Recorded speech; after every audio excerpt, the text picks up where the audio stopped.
కరీంనగర్ కార్పొరేషన్లో ఘన విజయం సాధించామన్నారు కేంద్ర మంత్రి బండి సంజయ్. కరీంనగర్లో కాంగ్రెస్, బీఆర్ఎస్, ఎంఐఎం కుమ్మక్కయ్యాయని అన్నారు. కరీంనగర్ కార్పొరేషన్లో మ్యాజిక్ ఫిగర్ దాటామన్నారు. స్వతంత్రంగా గెలిచిన వారు బీజేపీకి మద్దతిచ్చారన్నారు. బీజేపీకి మేయర్ పీఠం దక్కకుండా 3 పార్టీలు కుట్రలు చేశాయన్నారు బండి సంజయ్. కాంగ్రెస్, బీఆర్ఎస్ ఒక్కటేనని ముందు నుంచి చెబుతున్నామన్నారు. ఎన్ని కుట్రలు చేసినా కరీంనగర్ ప్రజలు మాకే ఓటేశారని చెప్పారు బండి సంజయ్. కాంగ్రెస్ పార్టీతో పాటు ఎంఐఎం పార్టీ కూడా ఈ 3 పార్టీలకు వాలంటీర్స్ డే శుభాకాంక్షలు. ఎందుకంటే ఈ ఇద్దరి మధ్య అటు ఇటు భుజం మీద చేసేది ఎంఐఎం పార్టీ. కరీంనగర్లో ప్రజలందరి ఆశీర్వాదంతో, నరేంద్ర మోడీ గారి యొక్క ఆశీర్వాదంతో, అభ్యర్థుల కష్టము, మా కార్యకర్తల యొక్క కష్టార్జితం ఫలితంగా ఈ భారీ విజయాన్ని భారతీయ జనతా పార్టీ సాధించింది.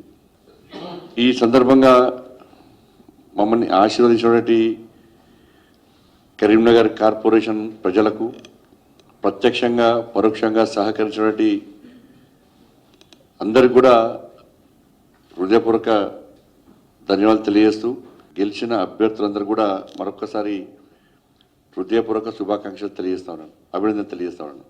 మేము కరీంనగర్లో ఒక లక్ష్యాన్ని ఎంచుకొని ఈ ఘన విజయాన్ని సాధించడం జరిగింది. మ్యాజిక్ ఫిగర్ దాటినాం ఆల్రెడీ. మేము వాళ్ళందరూ కూడా భారతీయ జనతా పార్టీకి మద్దతు తెలపడానికి చాలామంది ఇండిపెండెంట్ కూడా పార్టీలో చేరిన విషయం మీ అందరూ తెలిసిందే. కానీ ఈ పరిస్థితిలో వాళ్ళు మొత్తం తిప్పి కొడితే 23 వాళ్ళవి. కాంగ్రెస్, బీఆర్ఎస్, ఎంఐఎం మాదేమో మ్యాజిక్ ఫిగర్ దాటింది. మరి ఈ టైంలో ఎట్టి బస్సులో భారతీయ జనతా పార్టీని మేయర్ కానివ్వద్దు అని చెప్పి ఈ 3 పార్టీలు ఒకటైనాయి.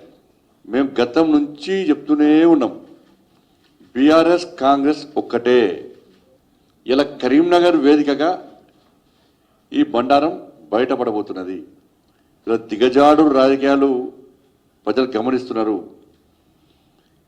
ఇలా బీఆర్ఎస్ పార్టీ, కాంగ్రెస్ పార్టీ, ఈ 2 పార్టీల నాయకులు రహస్య చర్చలు కాదు, బహిరంగ చర్చలు జరుపుకుంటున్నారు కరీంనగర్లో. కాంగ్రెస్ పార్టీ నాయకులు మేము బీఆర్ఎస్తో మాట్లాడినాం, బీఆర్ఎస్ మాకు సపోర్ట్ ఇస్తున్నది, మళ్ళీ దాని కుట్టాడనే కాంగ్రెస్ పార్టీ మేయర్ని వీళ్ళు అంటున్నారు, బీఆర్ఎస్ పార్టీకి మేయర్ ఇస్తారని వాళ్ళు అంటున్నారు.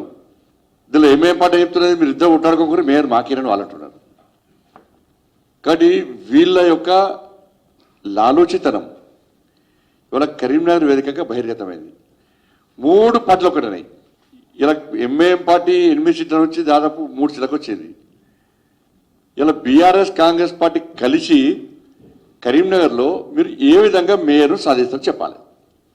మొన్న ఎన్నికల్లో కూడా కరీంనగర్ కార్పొరేషన్లో ఈ 2 పార్టీలు లోపాయకారి ఒప్పందం కుదుర్చుకొని అభ్యర్థులను ఎంపిక చేసిన పరిస్థితి కూడా, ఆ విషయం కూడా స్పష్టమైంది ప్రజలకు. అందుకే ఈ 2 పార్టీలను పక్కబెట్టే ఇవాళ భారతీయ జనతా పార్టీకి ఇవాళ ప్రజలు బ్రహ్మరథం పట్టారు. ప్రజల ఆశీర్వాదం మాకుంది, ప్రజల మద్దతు